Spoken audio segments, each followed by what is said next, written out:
Una vergogna che dopo 12 anni le associazioni datoriali AIES e AIOP non vogliono rinnovare il contratto, non mettono un euro per questo rinnovo, a professionisti che mandano avanti la sanità privata, sfruttando quello che sono le competenze e le qualità del servizio, ma mandando avanti anche i profitti di questi datori di lavoro. I lavoratori del Veneto hanno incrociato le braccia davanti a Villa Salus per chiedere a gran voce il rinnovo del contratto della sanità privata fermo da 12 anni. Noi chiediamo subito il rinnovo del contratto e chiediamo alla Regione Veneto di farsi partecipe come soggetto istituzionale per fare pressioni forti sui datori di lavoro perché rinnovino questo contratto a lavoratori, infermieri, OS, tecnici, fisioterapisti che garantiscono una parte della salute dei veneti.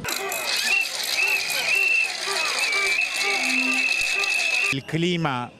molto complicato, gli alti procedimenti disciplinari che si fanno all'interno delle strutture e che rendono sempre più difficoltoso per i lavoratori poter operare all'interno di queste case di cura. Una protesta che arriva dopo settimane in cui la sanità pubblica e privata è stata al centro di numerose questioni. C'è una vera e propria emergenza che riguarda i salari e gli organici, riguarda la sanità pubblica e anche quella privata. Noi nelle scorse settimane abbiamo lanciato la campagna Sanità Veneto Codice Rosso, proprio perché la fuoriuscita di medici, infermieri, di tutto il personale sanitario, professionisti fondamentali rischia, se non c'è un piano straordinario di assunzione, un investimento sulla sanità pubblica, in particolar modo di mettere il nostro sistema al collasso e metterlo in ginocchio.